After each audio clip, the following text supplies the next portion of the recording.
Hello friends, this is Harvinder Singh and welcome to the YouTube channel support for education. ਅਤੇ ਇਸ video ਵਿੱਚ ਅਸੀਂ ਕਰਾਂਗੇ ਪੀਐਸਸੀਬੀ ਕਲਾਸ 7th ਇੰਗਲਿਸ਼ ਦਾ ਲੈਸਨ ਨੰਬਰ 5 ਜਿਸ ਦਾ ਨਾਮ ਹੈ the hunter and the deer, ਇੱਕ ਸ਼ਿਕਾਰੀ ਅਤੇ ਇੱਕ ਹਿਰਨ।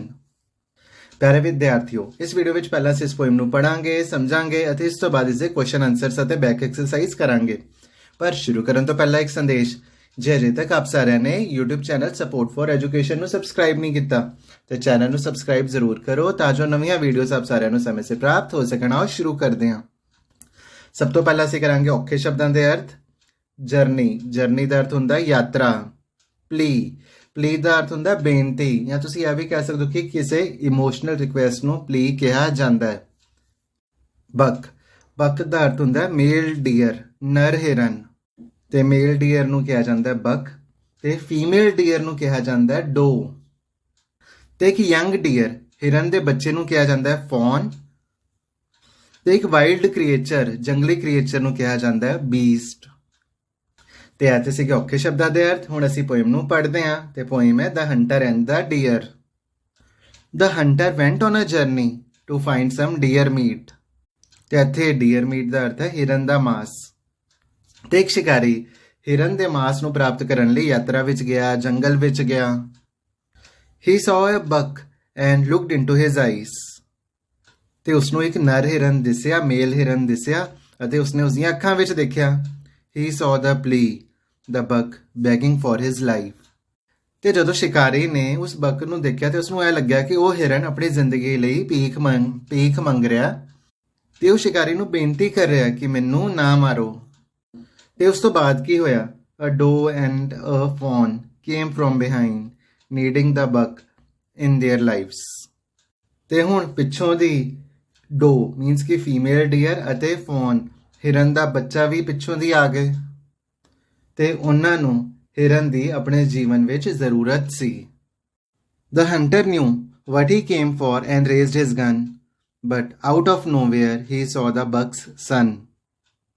ਤੇ ਸ਼ਿਕਾਰੀ ਨੂੰ ਪਤਾ ਸੀ ਕਿ ਉਹ ਕਿਸ ਕੰਮ ਲਈ ਉੱਥੇ ਆਇਆ ਸੀ ਤੇ ਉਸਨੇ ਆਪਣੀ ਬੰਦੂਕ ਚੁੱਕ ਲਈ, ਪਰ ਫਿਰ ਉਸਨੂੰ ਹਿਰਨ ਦਾ ਬੱਚਾ ਨਜ਼ਰ ਆਇਆ।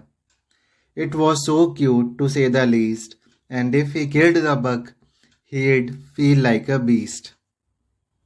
ਤੇ ਉਹ ਹਿਰਨ ਦਾ ਬੱਚਾ ਤਾਂ ਬਹੁਤ ਹੀ ਪਿਆਰਾ ਸੀ ਤੇ ਸ਼ਿਕਾਰੀ ਨੂੰ ਇਹ ਲੱਗਿਆ ਕਿ ਜੇ ਮੈਂ ਹੁਣ ਬੱਕ ਨੂੰ ਮਾਰਿਆ, ਜੇ ਮੈਂ ਹੁਣ ਡੀਅਰ ਨੂੰ ਮਾਰਿਆ ਤਾਂ I will feel like a beast, ਕਿ ਮੈਨੂੰ ਇਸ ਤਰ੍ਹਾਂ ਲੱਗੂਗਾ ਕਿ ਮੈਂ ਇੱਕ ਦਰਿੰਦਾ ਹਾਂ। The hunter looked at the deer again and something grew in him. ਤੇ ਇੱਥੇ something ਕੀ ਹੈ? something ਹੈ ਦਇਆ ਭਾਵਨਾ, ਕਿ ਸ਼ਿਕਾਰੀ ਨੇ ਹਿਰਨ ਨੂੰ ਦੁਬਾਰਾ ਤੋਂ ਦੇਖਿਆ ਅਤੇ ਉਸਦੇ ਮਨ ਵਿੱਚ ਦਇਆ ਭਾਵਨਾ ਪੈਦਾ ਹੋਈ। ਤੇ ਹੁਣ ਸ਼ਿਕਾਰੀ ਨੇ ਇਹ ਡਿਸਾਈਡ ਕੀਤਾ ਕਿ ਉਹ ਹੁਣ ਸ਼ਿਕਾਰ ਨਹੀਂ ਕਰੂਗਾ, ਹਿਰਨ ਨੂੰ ਨਹੀਂ ਮਾਰੂਗਾ। He gathered some nuts and fed the deer. And he felt the deer's lack of fear. ਤੇ ਉਸ ਤੋਂ ਬਾਅਦ ਸ਼ਿਕਾਰੀ ਨੇ ਕੁਝ ਨਟਸ ਇਕੱਠੇ ਕੀਤੇ। ਨਟਸ ਦਾ ਅਰਥ ਹੁੰਦਾ ਗਿਰੀਆਂ, ਜਿਵੇਂ ਕਿ ਅਖਰੋਟ ਹੋ ਗਏ, ਬਦਾਮ ਹੋ ਗਏ, ਤੇ ਉਸ ਤਰ੍ਹਾਂ ਉਸਨੇ ਨਟਸ ਇਕੱਠੇ ਕੀਤੇ ਅਤੇ ਡੀਅਰ ਨੂੰ ਦਿੱਤੇ। ਤੇ ਉਸ ਤੋਂ ਬਾਅਦ ਸ਼ਿਕਾਰੀ ਨੂੰ ਮਹਿਸੂਸ ਹੋਇਆ ਕਿ ਜਿਹੜਾ ਡੀਅਰ ਦਾ, ਹਿਰਨ ਦਾ ਜਿਹੜਾ ਡਰ ਹੈ, ਫੀਅਰ ਹੈ, ਉਹ ਖਤਮ ਹੋ ਗਿਆ। He smiled a great big smile. He stayed with the deer for a while. And he went home feeling great. ਤੇ ਉਸ ਤੋਂ ਬਾਅਦ ਹੰਟਰ ਦੇ ਮੂੰਹ ਵਿੱਚ ਵੱਡੀ ਜੀ ਸਮਾਈਲ, ਵੱਡੀ ਜੀ ਮੁਸਕਾਨ ਆ ਗਈ ਤੇ ਉਹ ਥੋੜੀ ਦੇਰ ਤੱਕ ਹਿਰਨ ਦੇ ਨਾਲ ਰੁਕਿਆ ਅਤੇ ਫਿਰ ਬਹੁਤ ਹੀ ਚੰਗਾ, ਬਹੁਤ ਹੀ ਗ੍ਰੇਟ ਮਹਿਸੂਸ ਕਰਦਾ ਹੋਇਆ ਉਹ ਆਪਣੇ ਘਰ ਚਲਾ ਗਿਆ। ਤੇ ਪਿਆਰੇ ਵਿਦਿਆਰਥੀਓ, ਐਸੀ ਕਿ ਬਹੁਤ ਹੀ ਵਧੀਆ poem the hunter and the deer. ਤੇ ਇਹ ਪੋਇਮ ਨਾ ਸਾਨੂੰ ਇੱਕ ਸਿੱਖਿਆ ਵੀ ਦਿੰਦੀ ਹੈ। ਤੇ ਇਹ ਪੋਇਮ ਸਾਨੂੰ ਕੀ ਸਿੱਖਿਆ ਦਿੰਦੀ ਹੈ? ਕਿ ਸਾਨੂੰ ਜਾਨਵਰਾਂ ਦਾ ਸ਼ਿਕਾਰ ਨਹੀਂ ਕਰਨਾ ਚਾਹੀਦਾ ਅਤੇ ਜਾਨਵਰਾਂ ਨੂੰ ਵੀ ਪਿਆਰ ਕਰਨਾ ਚਾਹੀਦਾ ਹੈ। ਤੇ ਥੱਲੇ ਲਿਖਿਆ ਐਨੋਨਿਮਸ, ਜਿਸ ਦਾ ਅਰਥ ਹੈ ਕਿ ਸਾਨੂੰ ਇਸ ਪੋਇਮ ਦੇ ਪੋਇਟ ਦੇ ਬਾਰੇ ਪਤਾ ਨਹੀਂ ਹੈ, ਕਿ ਇਹ ਨਹੀਂ ਪਤਾ ਕਿ ਇਹ ਪੋਇਮ ਹੈ ਕਿਸ ਨੇ ਲਿਖੀ ਹੈ। ਤੇ ਡੀਅਰ ਸਟੂਡੈਂਟਸ, ਮੈਨੂੰ ਪੂਰੀ ਉਮੀਦ ਹੈ ਕਿ ਆਪ ਸਾਰਿਆਂ ਨੂੰ ਇਹ ਪੋਇਮ ਬਹੁਤ ਹੀ ਚੰਗੀ ਤਰ੍ਹਾਂ ਸਮਝ ਆ ਗਈ ਹੋਏਗੀ। ਹੁਣ ਅਸੀਂ ਕਰਦੇ ਹਾਂ ਇਸ ਦੇ ਕੁਐਸਚਨ ਆਨਸਰਸ। ਸਭ ਤੋਂ ਪਹਿਲਾਂ ਐਕਟੀਵਿਟੀ 2, ਜਿਸ ਵਿੱਚ ਅਸੀਂ ਰਾਈਮਿੰਗ ਵਰਡਸ ਲਿਖਣੇ ਹਨ। ਰਾਈਮਿੰਗ ਵਰਡਸ ਉਹ ਹੁੰਦੇ ਹਨ ਜਿਨ੍ਹਾਂ ਦੀ ਐਂਡਿੰਗ ਸਾਊਂਡ ਹੈ ਉਹ ਸੇਮ ਹੁੰਦੀ ਹੈ। ਤੇ ਇੱਥੇ ਜਿਹੜੇ ਵਰਡ ਸਾਨੂੰ ਦਿੱਤੇ ਗਏ ਹਨ, ਅਸੀਂ ਉਹਨਾਂ ਦੇ ਰਾਈਮਿੰਗ ਵਰਡਸ ਹੈ ਉਹ ਲਿਖਣੇ ਹਨ ਪੋਇਮ ਵਿੱਚੋਂ ਚੁਣ ਕੇ। ਫਨ ਦਾ ਰਾਈਮਿੰਗ ਵਰਡ ਹੋ ਗਿਆ ਗਨ ਜਾਂ ਸਨ। ਫੀਸਟ ਦਾ ਰਾਈਮਿੰਗ ਵਰਡ ਹੋ ਗਿਆ ਲੀਸਟ ਜਾਂ ਬੀਸਟ। ਵਾਈਜ਼ ਦਾ ਹੋ ਗਿਆ ਆਈਸ ਜਾਂ ਲਾਈਵਸ। ਨੀਅਰ ਦਾ ਰਾਈਮਿੰਗ ਵਰਡ ਹੋ ਗਿਆ ਡੀਅਰ ਜਾਂ ਫੀਅਰ ਤੇ ਫਾਈਲ ਦੇ ਰਾਈਮਿੰਗ ਵਰਡ ਹੋ ਗਏ ਸਮਾਈਲ ਅਤੇ ਵਾਈਲ। ਤੇ ਹੁਣ activity 3 read the words in the following table and do S directed. ਤੇ ਇੱਥੇ ਕੀ ਹੈ ਕਿ ਇੱਥੇ ਤੁਸੀਂ ਲਿਖਣਾ ਹੈ ਕਿ ਤੁਹਾਨੂੰ ਵਰਡ ਦਾ ਮੀਨਿੰਗ ਪਤਾ ਹੈ ਜਾਂ ਨਹੀਂ ਪਤਾ। ਤੇ ਪਹਿਲਾਂ ਸਾਨੂੰ ਡਿਫਿਕਲਟ ਵਰਡ ਦਿੱਤਾ ਹੋਏਗਾ, ਪਹਿਲੇ ਬਾਕਸ ਵਿੱਚ ਜੇ ਤੁਹਾਨੂੰ ਪਤਾ ਹੈ ਇਸ ਦਾ ਮੀਨਿੰਗ ਤੇ ਤੁਸੀਂ ਰਾਈਟ ਪਾ ਦਿਓ, ਜੇ ਤੁਹਾਨੂੰ ਨਹੀਂ ਪਤਾ ਤੇ ਕ੍ਰਾਸ ਪਾ ਦਿਓ। ਤੇ ਜੇ ਤੁਹਾਨੂੰ ਮੀਨਿੰਗ ਪਤਾ ਤਾਂ ਤੁਸੀਂ ਰਾਈਟ ਸਾਈਡ ਵਿੱਚ ਸਭ ਤੋਂ ਰਾਈਟ ਵਾਲੇ ਬਾਕਸ ਵਿੱਚ ਲਿਖ ਸਕਦੇ ਹੋ। ਜਿਵੇਂ ਬਕ ਦਾ ਅਰਥ ਹੁੰਦਾ ਅ ਮੇਲ ਡੀਅਰ, ਹੰਟਰ ਦਾ ਅਰਥ ਹੁੰਦਾ one who kills wild animals for living, ਜੰਗਲੀ ਜਾਨਵਰਾਂ ਦਾ ਸ਼ਿਕਾਰ ਕਰਨ ਵਾਲਾ। ਬੀਸਟ ਦਾ ਅਰਥ ਹੁੰਦਾ ਅ ਵਾਈਲਡ ਕ੍ਰੀਏਚਰ, ਰੇਜ਼ਡ।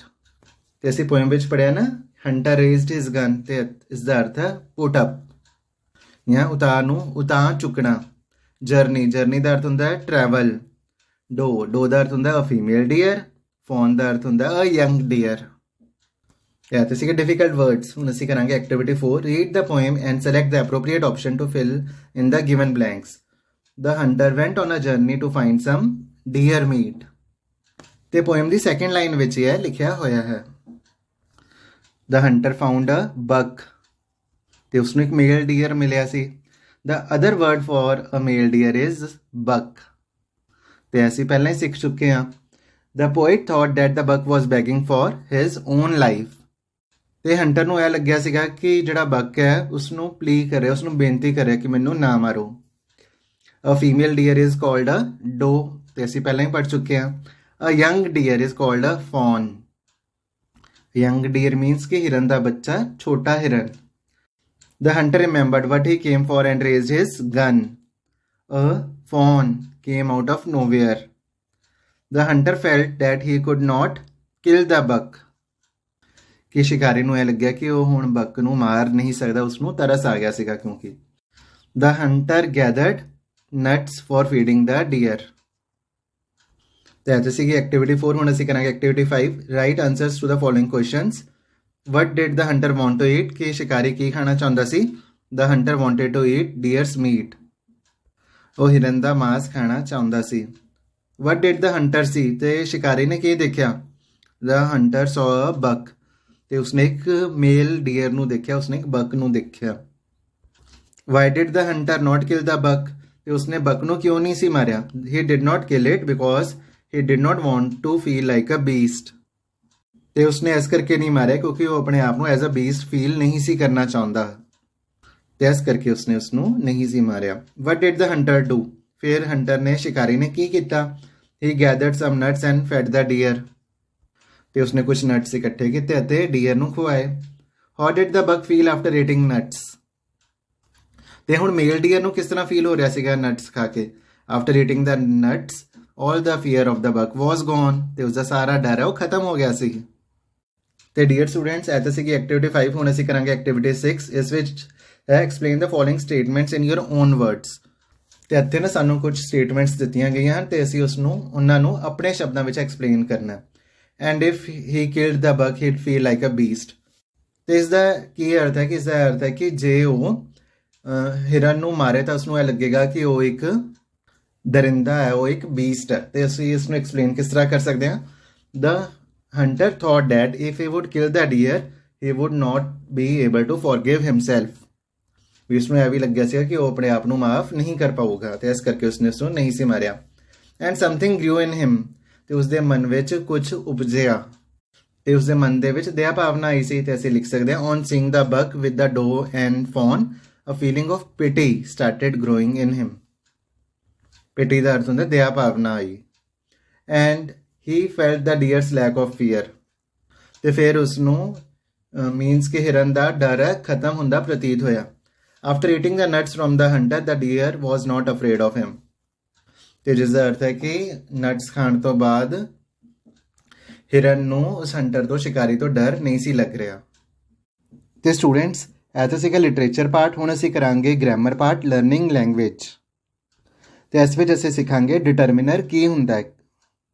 ਤੇ ਜਿਹੜਾ ਡਿਟਰਮੀਨਰ ਵਰਡ ਹੈ ਉਹ ਡਿਟਰਮਿਨ ਤੋਂ ਬਣਿਆ। ਤੇ ਡਿਟਰਮਿਨ ਦਾ ਕੀ ਅਰਥ ਹੁੰਦਾ।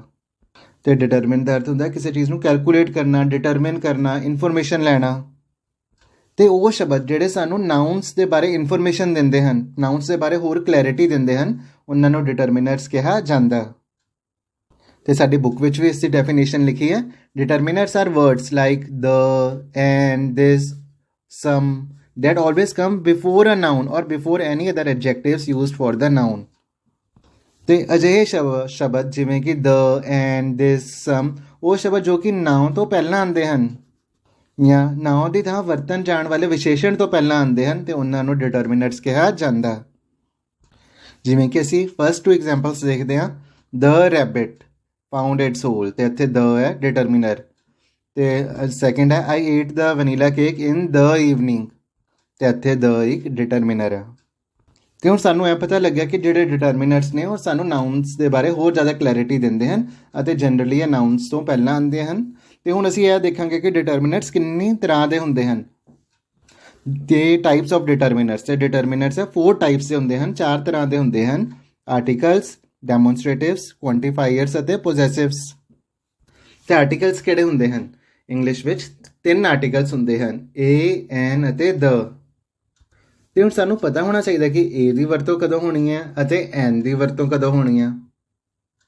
ਤੇ ਇੰਗਲਿਸ਼ ਵਿੱਚ ਨਾ 26 ਅਲਫਾਬੈਟਸ ਹੁੰਦੇ ਹਨ, ਜਿਵੇਂ ਏ ਟੂ Z ਤੱਕ 26 ਅਲਫਾਬੈਟਸ ਹੁੰਦੇ ਹਨ ਤੇ ਜਿਸ ਵਿੱਚ 21 ਹੁੰਦੇ ਨੇ ਕੌਨਸੋਨੈਂਟਸ ਅਤੇ 5 ਹੁੰਦੇ ਨੇ ਵੋਵਲਸ। ਤੇ ਵੋਵਲਸ ਕਿਹੜੇ ਹੁੰਦੇ ਹਨ?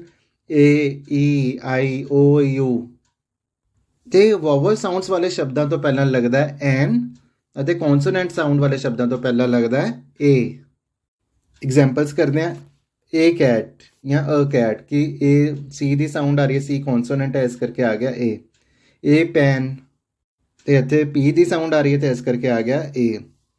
ਤੇ ਹੁਣ ਐਨ ਐਪਲ ਕਿਉਂਕਿ ਵੋਵਲ ਸਾਊਂਡ ਆ ਰਹੀ ਹੈ, ਏ ਦੀ ਸਾਊਂਡ ਆ ਰਹੀ ਹੈ ਤੇ ਇਸ ਕਰਕੇ ਆਊਗਾ ਐਨ। ਐਨ ਓਨੈਸਟ ਮੈਨ। ਤੇ ਹੁਣ ਸਟੂਡੈਂਟਸ ਨੂੰ ਡਾਊਟ ਹੁੰਦਾ ਕਿ ਓਨੈਸਟ ਵਿੱਚ ਤੇ ਐਚ ਲਿਖਿਆ ਹੋਇਆ ਹੈ ਪਰ ਇੱਥੇ ਨਾ ਐਚ ਹੈ ਸਾਇਲੈਂਟ ਹੈ ਤੇ ਓ ਦੀ ਸਾਊਂਡ ਆ ਰਹੀ ਹੈ ਤੇ ਉਹ ਹੈ ਇੱਕ ਵੋਵਲ ਹੈ ਤੇ ਇਸ ਕਰਕੇ ਆਇਆ ਐਨ ਓਨੈਸਟ ਮੈਨ। ਐਨ ਅੰਬਰੇਲਾ। ਇਸੇ ਤਰ੍ਹਾਂ ਐਨ ਆਰ ਕਿਉਂਕਿ ਐਚ ਸਾਇਲੈਂਟ ਹੈ ਤੇ ਉਹ ਦੀ ਸਾਊਂਡ ਆ ਰਹੀ ਹੈ ਤੇ ਇਸ ਕਰਕੇ ਆਇਆ ਐਨ ਆਰ। ਐਨ ਐਗ ਤੇ ਈ ਦੀ ਸਾਊਂਡ ਆ ਰਹੀ ਹੈ ਜੋ ਕਿ ਇੱਕ ਵੋਵਲ ਹੈ ਤੇ ਵੋਵਲ ਸਾਊਂਡ ਤੋਂ ਪਹਿਲਾਂ ਆਉਣਾ ਐਨ ਤੇ ਕੌਨਸੋਨੈਂਟ ਸਾਊਂਡ ਤੋਂ ਪਹਿਲਾਂ ਆਉਣਾ ਏ। ਤੇ ਦ, THE, ਦ ਇੱਕ ਡੈਫੀਨੇਟ ਆਰਟੀਕਲ ਹੁੰਦਾ ਤੇ ਜਦੋਂ ਅਸੀਂ ਕਿਸੇ ਪਰਟੀਕੂਲਰ ਚੀਜ਼ ਦੀ, ਪਰਟੀਕੂਲਰ ਪਲੇਸ, ਪਰਟੀਕੂਲਰ ਥਿੰਗ ਜਾਂ ਕਿਸੇ ਪਰਟੀਕੂਲਰ ਚੀਜ਼ ਦੀ ਗੱਲ ਕਰੀਏ ਉਦੋਂ ਦ ਦੀ ਵਰਤੋਂ ਹੋਣੀ ਹੈ। ਜਿਵੇਂ example, he went to the best restaurant in the city ਕਿ ਉਹ ਉਸ ਸ਼ਹਿਰ ਦੇ ਬੈਸਟ ਰੈਸਟੋਰੈਂਟ ਵਿੱਚ ਗਿਆ ਤੇ ਉਹ ਪਰਟੀਕੂਲਰ ਸ਼ਹਿਰ ਦੇ ਬੈਸਟ ਰੈਸਟੋਰੈਂਟ ਵਿੱਚ ਗਿਆ ਤੇ ਇਸ ਕਰਕੇ ਦ ਸਿਟੀ ਆਇਆ। ਤੇ ਹੁਣ ਸਾਨੂੰ ਪਤਾ ਲੱਗਿਆ ਕਿ ਅਸੀਂ ਏ, ਐਨ ਅਤੇ ਦ ਦੀ ਵਰਤੋਂ ਕਦੋਂ ਕਰਨੀ ਹੈ ਤੇ ਹੁਣ ਅਸੀਂ ਇਸ ਦੀ ਐਕਸਰਸਾਈਜ਼ ਕਰਦੇ ਹਾਂ। Activity 7, I have a good idea ਕਿਉਂਕਿ ਜੀ ਦੀ ਸਾਊਂਡ ਹੈ ਤੇ ਉਹ ਇੱਕ ਕੌਨਸੋਨੈਂਟ ਹੈ। ਡੈਟ ਇਜ਼ ਐਨ ਇੰਟਰਸਟਿੰਗ ਟੋਏ ਤੇ ਆਈ ਦੀ ਸਾਊਂਡ ਹੈ, ਆਈ ਵੋਵਲ ਹੈ ਤੇ ਇਸ ਕਰਕੇ ਆ ਗਿਆ ਐਨ। I have kept the bag in the cupboard ਕਿਉਂਕਿ ਉਹ ਬੈਗ ਹੈ ਇੱਕ ਪਰਟੀਕੂਲਰ ਕਪਬੋਰਡ ਵਿੱਚ ਪਿਆ ਤੇ ਇਸ ਕਰਕੇ ਆਇਆ ਦ।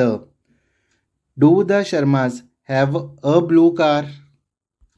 ਦ water in the river is dirty ਕਿ ਉਸ ਨਦੀ ਦਾ ਪਾਣੀ ਹੈ ਡਰਟੀ ਹੈ ਤੇ ਇਸ ਕਰਕੇ ਆਇਆ ਦ। He had a piece of chocolate. I like to eat N egg every day. N egg ਹੈ ਕਿਉਂਕਿ ਈ ਦੀ ਜੋ ਕਿ ਇੱਕ ਵੋਵਲ ਹੈ। She has a good habit of brushing Har teeth twice a day. Raghav likes to walk in the rain. Radha plays a game of chess every day. ਤੇ ਹੁਣ ਅਸੀਂ ਕਰਾਂਗੇ ਡੈਮੋਨਸਟ੍ਰੇਟਿਵ ਐਡਜੈਕਟਿਵਸ ਤੇ ਇਹਨਾਂ ਦੀ ਅਸੀਂ ਵਰਤੋਂ ਕਦੋਂ ਕਰਦੇ ਹਾਂ? ਡੈਮੋਨਸਟ੍ਰੇਟਿਵਸ R used in the situation in which the speaker can point to N item. ਤੇ ਜਦੋਂ ਅਸੀਂ ਕਿਸੇ ਆਈਟਮ ਵੱਲ ਪੁਆਇੰਟ ਕਰਦੇ ਹਾਂ ਤਾਂ ਅਸੀਂ ਡੈਮੋਨਸਟ੍ਰੇਟਿਵਸ ਦਾ ਯੂਜ਼ ਕਰਦੇ ਹਾਂ। ਤੇ ਡੈਮੋਨਸਟ੍ਰੇਟਿਵਸ ਕਿਹੜੇ ਹੁੰਦੇ ਹਨ? ਦਿਸ, ਦੈਟ, ਦੀਜ਼, ਦੋਜ਼। ਤੇ ਇਸ ਦਾ ਰੂਲ ਕੀ ਹੈ ਕਿ ਕਦੋਂ ਅਸੀਂ ਦਿਸ ਦੀ ਵਰਤੋਂ ਕਰਨੀ ਹੈ, ਕਦੋਂ ਦੈਟ ਦੀ ਕਰਨੀ ਹੈ, ਕਦੋਂ ਦੀਜ਼ ਦੀ, ਕਦੋਂ ਦੋਜ਼ ਦੀ। ਤੇ ਇਸ ਦਾ ਇਹ ਰੂਲ ਹੈ ਕਿ ਜੋ ਚੀਜ਼ ਸਾਡੇ ਨੇੜੇ ਹੈ, ਜੋ ਚੀਜ਼ ਸਾਡੇ ਬਿਲਕੁਲ ਹੀ ਨੇੜੇ ਪਈ ਹੈ ਤੇ ਅਸੀਂ ਉਸ ਵਾਸਤੇ ਯੂਜ਼ ਕਰਾਂਗੇ ਦਿਸ ਅਤੇ ਦੀਜ਼। ਤੇ ਜੇ ਸਾਡੇ ਨੇੜੇ ਚੀਜ਼ ਹੈ ਤਾਂ ਸਿੰਗੂਲਰ ਹੈ ਤੇ ਦਿਸ, ਤੇ ਜੇ ਸਾਡੇ ਨੇੜੇ ਹੈ ਅਤੇ ਪਲੂਰਲ ਹੈ ਮੀਨਸ ਕਿ ਇੱਕ ਤੋਂ ਵੱਧ ਹੈ ਤਾਂ ਦੀਜ਼। ਤੇ ਇਸੇ ਤਰ੍ਹਾਂ ਜੇ ਕੋਈ ਚੀਜ਼ ਸਾਡੇ ਤੋਂ ਦੂਰ ਹੈ ਅਤੇ ਉਹ ਸਿੰਗੂਲਰ ਹੈ ਤਾਂ ਅਸੀਂ ਯੂਜ਼ ਕਰਾਂਗੇ ਡੈਟ, ਜਾਂ ਕੋਈ ਚੀਜ਼ ਸਾਡੇ ਤੋਂ ਦੂਰ ਹੈ ਅਤੇ ਉਹ ਪਲੂਰਲ ਹੈ, ਇੱਕ ਤੋਂ ਵੱਧ ਹੈ ਤਾਂ ਅਸੀਂ ਯੂਜ਼ ਕਰਾਂਗੇ ਦੋਜ਼। ਤੇ ਹੁਣ ਸਾਨੂੰ ਪਤਾ ਲੱਗਿਆ ਕਿ ਅਸੀਂ ਦਿਸ ਦੈਟ ਦੀਸ ਅਤੇ ਦੋਸ ਦਾ ਯੂਜ਼ ਕਿਸ ਤਰ੍ਹਾਂ ਕਰਨਾ ਤੇ ਇਸ ਦਾ ਕੀ ਰੂਲ ਹੈ ਉਹ ਵੀ ਸਾਨੂੰ ਪਤਾ ਲੱਗਿਆ। ਤੇ ਹੁਣ ਜਦੋਂ ਅਸੀਂ ਐਕਟੀਵਿਟੀ ਕਰਾਂਗੇ ਤਾਂ ਸਾਨੂੰ ਹੋਰ ਕਲੀਅਰ ਹੋ ਜਾਏਗਾ। ਤੇ ਐਕਟੀਵਿਟੀ 8 ਹੈ let us help Richard describe his office. ਤੇ ਹੁਣ ਰਿਚਰਡ ਇੱਕ ਬੰਦਾ ਜੋ ਕਿ ਆਪਣੇ ਆਫਿਸ ਵਿੱਚ ਬੈਠਾ ਤੇ ਆਫਿਸ ਵਿੱਚ ਨਾ ਕੁਝ ਚੀਜ਼ਾਂ ਪਈਆਂ ਹਨ, ਕੁਝ ਚੀਜ਼ਾਂ ਉਸਦੇ ਨੇੜੇ ਹਨ, ਕੁਝ ਚੀਜ਼ਾਂ ਉਸਦੇ ਦੂਰ ਹਨ। ਤੇ ਜਿਹੜੇ ਰੂਲਸ ਅਸੀਂ ਹੁਣ ਸਿੱਖੇ ਨੇ ਦੀਸ ਦਿਸ ਦੈਟ ਅਤੇ ਦੋਜ਼ ਵਾਲੇ, ਤੇ ਉਹਨਾਂ ਰੂਲਸ ਨੂੰ ਅਸੀਂ ਫੋਲੋ ਕਰਕੇ ਖਾਲੀ ਥਾਵਾਂ ਭਰਨੀਆਂ ਹਨ। ਤੇ ਜਿਵੇਂ ਦਿਸ ਲੈਪਟਾਪ ਇਜ਼ ਨਿਊ, ਤੇ ਦਿਸ ਲੈਪਟਾਪ ਰਿਚਰਡ ਦੇ ਬਿਲਕੁਲ ਨਾਲ ਹੈ ਤੇ ਉਹ ਸਿੰਗੂਲਰ ਵੀ ਹੈ ਤੇ ਇਸ ਕਰਕੇ ਆਇਆ ਦਿਸ। ਤੇ ਅਗਲਾ dash wooden cabinet is for his papers. ਤੇ ਵੁਡਨ ਕੈਬਿਨੇਟ ਅਲਮਾਰੀ ਤੇ ਪਿੱਛੇ ਪਈ ਹੈ, ਕਾਫੀ ਦੂਰ ਪਈ ਹੈ ਤੇ ਉਹ ਸਿੰਗੂਲਰ ਹੈ ਤੇ ਆਊਗਾ that wooden cabinet is for his papers. Dash books are about business, ਤੇ ਬੁੱਕਸ ਹੈ ਤੇ ਇਹ ਪਲੂਰਲ ਹੈ ਤੇ ਬੁੱਕਸ ਵੀ ਕਾਫੀ ਦੂਰ ਪਈਆਂ ਹਨ ਤੇ ਇਸ ਕਰਕੇ ਆਊਗਾ those books are about business. Dash computer is also new, ਤੇ ਕੰਪਿਊਟਰ ਤੇ ਸਿੰਗੂਲਰ ਹੈ ਤੇ ਇੱਥੇ ਜਿਹੜੇ ਕੰਪਿਊਟਰ ਦੀ ਗੱਲ ਕੀਤੀ ਗਈ ਹੈ ਉਹ ਪਿੱਛੇ ਪਿਆ, ਉਹ ਕਾਫੀ ਦੂਰ ਪਿਆ ਕਿਉਂਕਿ ਉਹ ਤੇ ਲੈਪਟਾਪ ਦੇ ਵਿੱਚ ਕੰਮ ਕਰ ਰਿਹਾ ਤੇ ਕੰਪਿਊਟਰ ਦੂਰ ਪਿਆ ਤੇ ਸਿੰਗੂਲਰ ਹੈ ਤੇ ਆਊਗਾ that computer is also new. Dash dustbin is very good, ਤੇ ਡਸਟਬਿਨ ਸਿੰਗੂਲਰ ਹੈ ਪਰ ਉਹ ਕਾਫੀ ਦੂਰ ਪਿਆ, ਪਿੱਛੇ ਕੋਨੇ ਤੇ ਪਿਆ ਤੇ ਆਊਗਾ that dustbin is very good. Dash curtains are very old, ਤੇ ਕਰਟਨਸ ਪਰਦੇ ਤੇ ਕਾਫੀ ਦੂਰ ਹੈਗੇ ਹਨ ਤੇ ਉਹ ਪਲੂਰਲ ਨੇ ਤੇ ਆਊਗਾ those curtains are very old. Dash plant is beautiful, ਤੇ ਪਲਾਂਟ ਪਿੱਛੇ ਪਿਆ, ਕਾਫੀ ਦੂਰ ਪਿਆ ਫੋਟੋ ਦੇ ਵਿੱਚ ਤੇ ਸਿੰਗੂਲਰ ਤੇ ਆਊਗਾ that plant is beautiful. Dash wooden ਹਾਰਸਿਸ R nice, ਤੇ ਵੁਡਨ ਹਾਰਸਿਸ ਕਾਫੀ ਦੂਰ ਪਏ ਨੇ ਤੇ ਪਲੂਰਲ ਹੈ ਤੇ ਇਸ ਕਰਕੇ ਆਊਗਾ those wooden ਹਾਰਸਿਸ R nice. Dash cage does not have a real bird, ਤੇ ਕੇਜ ਪਿੰਜਰਾ ਵੀ ਕੋਨੇ ਤੇ ਪਿਆ ਤੇ ਆਊਗਾ ਡੈਟ ਕਿਉਂਕਿ ਸਿੰਗੂਲਰ ਹੈ, that cage does not have a real bird. Dash ਡਰਾਅਰਸ need repair, ਤੇ ਡਰਾਅਰਸ ਵੀ ਪਿਛਲੇ ਪਾਸੇ ਨੇ ਤੇ ਇੱਕ ਤੋਂ ਵੱਧ ਨੇ ਤੇ ਆਊਗਾ ਦੋਜ਼ ਡਰਾਅਰਸ ਨੀਡ ਰਿਪੇਅਰ। ਤੇ ਉਸ ਤੋਂ ਬਾਅਦ ਅਸੀਂ ਕਰਾਂਗੇ ਕੁਆਂਟੀਫਾਇਰਸ। ਤੇ ਕੁਆਂਟੀਫਾਇਰਸ ਕਿਹੜੇ ਡਿਟਰਮੀਨਰਸ ਹੁੰਦੇ ਹਨ ਜਿਨ੍ਹਾਂ ਤੋਂ ਸਾਨੂੰ ਕੁਆਂਟੀਟੀ ਦਾ ਪਤਾ ਲੱਗਦਾ ਕਿ ਕੁਆਂਟੀਟੀ ਥੋੜੀ ਹੈ ਕਿ ਜ਼ਿਆਦਾ ਹੈ, ਜਿਵੇਂ ਆਲ, ਅ ਫਿਊ, ਮੈਨੀ। ਤੇ ਇਸ ਤੋਂ ਸਾਨੂੰ ਕੁਆਂਟੀਟੀ ਦਾ ਪਤਾ ਲੱਗਦਾ ਤੇ ਇਹ ਹੁੰਦੇ ਨੇ ਕੁਆਂਟੀਫਾਇਰਸ। ਤੇ ਆਲ ਦਾ ਅਰਥ ਹੁੰਦਾ ਸਾਰੇ ਜਾਂ ਪੂਰੇ, ਅ ਫਿਊ ਦਾ ਅਰਥ ਹੁੰਦਾ ਥੋੜੇ ਜਿਹੇ, ਮੈਨੀ ਦਾ ਅਰਥ ਹੁੰਦਾ ਬਹੁਤ ਜ਼ਿਆਦਾ। ਤੇ ਹੁਣ ਅਸੀਂ ਕੁਆਂਟੀਫਾਇਰਸ ਦੇ ਫਿਲਅਪਸ ਕਰਦੇ ਹਾਂ। There are only a few bananas left in the box, ਤੇ ਅਸੀਂ ਭਰਨਾ ਸੀਗਾ a few ਜਾਂ a little ਵਿੱਚੋਂ ਤੇ ਅਸੀਂ ਭਰਾਂਗੇ a few। We need a little butter for this cake, ਕਿ ਸਾਨੂੰ ਥੋੜਾ ਜਿਹਾ ਮੱਖਣ ਚਾਹੀਦਾ ਹੈ। There are only a few days left to give the reports. I bought a few apples from this shop. How many people live in your city? ਤੇ ਅਗਲਾ how much water is there in the sea? We need some bananas. You can't buy any oranges in this shop. There is a bus every 2 hours. We enjoyed every minute of our holidays. ਤੇ ਹੁਣ ਅਸੀਂ ਕਰਾਂਗੇ possessive ਐਡਜੈਕਟਿਵਸ। ਤੇ possessive ਸ਼ਬਦ ਹੈ possession ਤੋਂ ਬਣਿਆ। Possession ਦਾ ਅਰਥ ਹੁੰਦਾ ਬਿਲੋਂਗਸ ਟੂ, ਵੀ ਇੱਕ ਚੀਜ਼ ਕਿਸ ਦੀ ਹੈ। ਤੇ ਪੋਜੈਸਿਵ ਐਡਜੈਕਟਿਵਸ ਕਿਹੜੇ ਸ਼ਬਦ ਹੁੰਦੇ ਨੇ? ਮਾਈ, ਯੋਰ, his, Har, it's, R, there. ਤੇ ਇਹਨਾਂ ਵਰਡਸ ਤੋਂ ਸਾਨੂੰ ਪਤਾ ਲੱਗਦਾ ਕਿ ਉਹ ਚੀਜ਼ ਕਿਸ ਦੀ ਹੈ। ਤੇ ਹੁਣ ਅਸੀਂ ਐਕਟੀਵਿਟੀ 10 ਕਰਦੇ ਹਾਂ ਤਾਂ ਸਾਨੂੰ ਹੋਰ ਜ਼ਿਆਦਾ ਕਲੀਅਰ ਹੋ ਜਾਏਗਾ। ਤੇ ਐਕਟੀਵਿਟੀ 10 ਦੇ ਵਿੱਚ ਕੀ ਹੈ? Complete the following letter written ਬਾय Ashok to ਦੀਪਕ, ਕਿ ਅਸ਼ੋਕ ਨੇ ਦੀਪਕ ਨੂੰ ਇੱਕ ਚਿੱਠੀ ਲਿਖੀ। ਤਾਂ ਅਸੀਂ ਫਿਲਅਪਸ ਭਰਨੇ ਹਨ ਪੋਜੈਸਿਵ ਐਡਜੈਕਟਿਵਸ ਨੂੰ ਯੂਜ਼ ਕਰਕੇ। Hello Deepak, my name is Ashok, this is my friend Satish, he is 13 years old, his sister is 9, they have got a pet, their pet is a dog, its name is Caesar, Satish and I go to the same school. There are 600 boys and girls in our school. Satish's class teacher name is Mrs. Sharma. She has got a pet too. Her pet is a cat. Our class teacher is Mr. Gupta. I like his lessons. He has 3 dogs. The dogs love to play in his garden. Now I have a question for you. What is your pet? Yours, Ashok. ਤੇ ਹੁਣ ਅਸੀਂ ਕਰਾਂਗੇ learning to right, ਕਿ ਅਸੀਂ application ਲਿਖਣਾ ਸਿੱਖਾਂਗੇ। ਤੇ ਜਿਵੇਂ ਐਗਜ਼ਾਮਪਲ ਦਿੱਤਾ ਹੋਇਆ, study the following format of writing an application for fee concession, ਕਿ ਫੀਸ ਵਿੱਚ ਕੁਝ ਰਿਆਇਤ ਦਿੱਤੀ ਜਾਏ ਤੇ ਇਸ ਵਾਸਤੇ ਜਿਹੜੀ ਐਪਲੀਕੇਸ਼ਨ ਉਹ ਲਿਖਣੀ ਹੈ।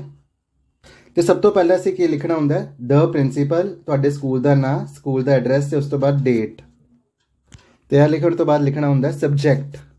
ਸਬਜੈਕਟ ਹੁੰਦਾ ਵਿਸ਼ਾ, ਮੀਨਸ ਕਿ 1 ਲਾਈਨ ਵਿੱਚ ਤੁਸੀਂ ਲਿਖਣਾ ਹੁੰਦਾ ਕਿ ਤੁਹਾਡੇ ਐਪਲੀਕੇਸ਼ਨ ਦਾ, ਤੁਹਾਡੇ ਚਿੱਠੀ ਦਾ ਕੀ ਵਿਸ਼ਾ ਹੈ। ਤੇ ਉਸ ਤੋਂ ਬਾਅਦ ਸੈਲੂਟੇਸ਼ਨ ਹੁੰਦਾ ਵੀ ਤੁਸੀਂ ਐਡਰੈਸ ਕਿਸ ਨੂੰ ਕਰ ਰਹੇ ਹੋ, ਸਰ ਨੂੰ, ਮੈਡਮ ਨੂੰ। ਤੇ ਹੁਣ ਸਭ ਤੋਂ main part, body of the application. ਤੇ ਇਸ ਵਿੱਚ ਤੁਸੀਂ ਸਾਰੀ ਜਿਹੜੀ ਗੱਲ ਹੈ ਉਹ ਲਿਖਣੀ ਹੈ ਕਿ ਕਿਸ ਲਈ ਤੁਸੀਂ ਲੈਟਰ ਲਿਖ ਰਹੇ ਹੋ। ਤੇ ਕਲੋਜ਼ਿੰਗ ਕਿਸ ਤਰ੍ਹਾਂ ਦੇਣੀ ਹੈ, ਥੈਂਕਿੰਗ ਯੂ ਯੋਰਸ ਓਬੀਡੀਐਂਟਲੀ, ਤੁਹਾਡਾ ਨੇਮ, ਕਲਾਸ, ਸੈਕਸ਼ਨ ਅਤੇ ਰੋਲ ਨੰਬਰ।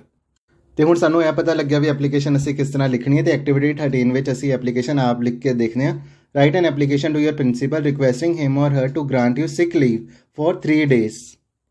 ਤੇ ਤੁਸੀਂ ਆਪਣੀ ਕਾਪੀ ਵਿੱਚ ਲਿਖਣੀ ਹੈ ਸਿਕ ਲੀਵ ਦੀ ਐਪਲੀਕੇਸ਼ਨ। ਤੇ ਅਸੀਂ ਕਿਸ ਤਰ੍ਹਾਂ ਲਿਖ ਸਕਦੇ ਹਾਂ, ਦ principal, government senior secondary school, ਜਾਂ ਤੁਸੀਂ ਇੱਥੇ ਆਪਣੇ ਸਕੂਲ ਦਾ ਨਾਮ ਵੀ ਲਿਖ ਸਕਦੇ ਹੋ, ਜਲੰਧਰ, ਤੇ ਜੁਲਾਈ 20, 2023। ਤੇ ਤੁਸੀਂ ਡੇਟ ਪਾ ਸਕਦੇ ਹੋ ਇੱਧਰ। ਫਿਰ ਇੱਕ ਲਾਈਨ ਛੱਡ ਕੇ ਸਬਜੈਕਟ ਦੇ ਅੱਗੇ ਲਿਖਣਾ ਐਪਲੀਕੇਸ਼ਨ ਫॉर ਸਿਕ ਲੀਵ। ਉਸ ਤੋਂ ਬਾਅਦ ਲਿਖਣਾ ਹੈ ਸਰ ਜਾਂ ਮੈਡਮ, ਤੇ ਜੇ ਪ੍ਰਿੰਸੀਪਲ ਸਰ ਹੈ ਤੁਹਾਡੇ ਤਾਂ ਸਰ, ਜੇ ਮੈਡਮ ਹੈ ਤੇ ਮੈਡਮ। ਤੇ ਉਸ ਤੋਂ ਬਾਅਦ ਲਿਖਣਾ respectfully I would like to inform you that I am suffering from fever since yesterday. ਮੈਂ ਤੁਹਾਨੂੰ ਬਹੁਤ ਹੀ ਮਾਣ ਨਾਲ ਇਹ ਕਹਿਣਾ ਚਾਹੁੰਦਾ ਹਾਂ ਕਿ ਮੈਨੂੰ ਕੱਲ੍ਹ ਤੋਂ ਬੁਖਾਰ ਹੈ। ਤਾਂ doctor advised me to take rest for next 3 days। ਤੇ ਡਾਕਟਰ ਨੇ ਮੈਨੂੰ ਇਹ ਸਲਾਹ ਦਿੱਤੀ ਹੈ ਕਿ ਅਗਲੇ 3 ਦਿਨਾਂ ਤੱਕ ਤੁਸੀਂ ਰੈਸਟ ਕਰੋ। Please grant me leave for next 3 days। ਇਸ ਕਰਕੇ ਮੈਨੂੰ ਅਗਲੇ 3 ਦਿਨਾਂ ਦੀ ਛੁੱਟੀ ਦਿੱਤੀ ਜਾਵੇ। ਆਈ shell B grateful to you, ਮੈਂ ਤੁਹਾਡਾ ਧੰਨਵਾਦੀ ਹੋਵਾਂਗਾ। ਥੈਂਕਿੰਗ ਯੂ ਯੋਰਸ ਓਬੀਡੀਐਂਟਲੀ, ਫਿਰ ਤੁਹਾਡਾ ਨਾਂ ਮਨਜੋਤ ਸਿੰਘ ਜਾਂ ਜੋ ਵੀ ਤੁਹਾਡਾ ਨਾਂ ਉਹ ਤੁਸੀਂ ਲਿਖ ਸਕਦੇ ਹੋ, ਕਲਾਸ ਤੇ ਰੋਲ ਨੰਬਰ। ਤੇ ਹੁਣ ਅਸੀਂ ਦੇਖ ਲਿਆ ਵੀ ਜਿਹੜੀ ਐਪਲੀਕੇਸ਼ਨ ਅਸੀਂ ਕਿਸ ਤਰ੍ਹਾਂ ਲਿਖਣੀ ਹੈ। ਤੇ ਹੁਣ ਹੈ ਮਾਈ ਹੋਮ ਦੀ ਛੋਟੀ ਜਿਹੀ ਪੋਇਮ। ਤੇ ਅਸੀਂ ਇਹ ਸਿੱਖਾਂਗੇ ਕਿ 4 ਲਾਈਨ ਪੋਇਮ ਹੀ ਕੀ ਹੁੰਦਾ। 4 ਲਾਈਨ ਪੋਇਮ ਹੁੰਦਾ ਵੀ 4 ਲਾਈਨਾਂ ਦੀ ਪੋਇਮ, ਜਿਵੇਂ ਕਿ ਮਾਈ home is a brick home, ਮੇਰਾ ਘਰ ਇੱਟਾਂ ਤੋਂ ਬਣਿਆ ਹੋਇਆ, wear it's warm and safe to be. ਤੇ ਮੇਰੇ ਘਰ ਵਿੱਚ ਕਾਫੀ ਨਿੱਘ ਹੈ ਅਤੇ ਇਹ ਜਿਹੜਾ ਘਰ ਹੈ ਬਹੁਤ ਜ਼ਿਆਦਾ ਸੇਫ ਹੈ। ਆਈ ਵਿਸ਼ ਆਲ ਦ world's children could B Lucky like ਮੀ। ਮੈਂ ਚਾਹੁੰਦਾ ਹਾਂ ਕਿ ਦੁਨੀਆ ਦੇ ਸਾਰੇ ਬੱਚੇ ਮੇਰੇ ਵਰਗੇ ਹੀ ਲੱਕੀ ਹੋਣ, ਕਿ ਸਾਰਿਆਂ ਨੂੰ ਇੰਨਾ ਵਧੀਆ ਹੀ ਘਰ ਮਿਲੇ। ਤੇ ਐਕਟੀਵਿਟੀ 14 ਵਿੱਚ ਕੀ ਹੈ ਕਿ ਤੁਸੀਂ ਆਪ ਹੀ ਪੋਇਮ ਬਣਾਉਣੀ ਹੈ 4 ਲਾਈਨਸ ਦੀ ਇਸ ਤਰ੍ਹਾਂ ਦੀ। ਤੇ ਤੁਸੀਂ ਇਹ ਵਰਡਸ ਯੂਜ਼ ਕਰ ਸਕਦੇ ਹੋ, ਜਿਵੇਂ ਕਿ ਆਈ, ਸੀ, ਬਲੂ, ਵਾਇਲਟ, ਰੈੱਡ, ਰੇਨਬੋ। ਤੇ ਜਿਹੜੇ ਵੀ ਵਰਡਸ ਦਿੱਤੇ ਗਏ ਹਨ ਉਹ ਤੁਸੀਂ ਯੂਜ਼ ਕਰ ਸਕਦੇ ਹੋ, ਜਾਂ ਤੁਸੀਂ ਆਪਣੇ ਵੱਲੋਂ ਵੀ ਵਰਡਸ ਯੂਜ਼ ਕਰਕੇ 4 ਲਾਈਨਸ ਦੀ ਜਿਹੜੀ ਕੋਈ ਪੋਇਮ ਹੈ ਉਹ ਬਣਾ ਸਕਦੇ ਹੋ। ਤੇ ਅਸੀਂ ਵੀ ਪੋਇਮ ਬਣਾਈ ਹੈ। Rainbow rainbow very colourful, it is also very beautiful. Colors of rainbow are like flowers, remind us of the shining stars.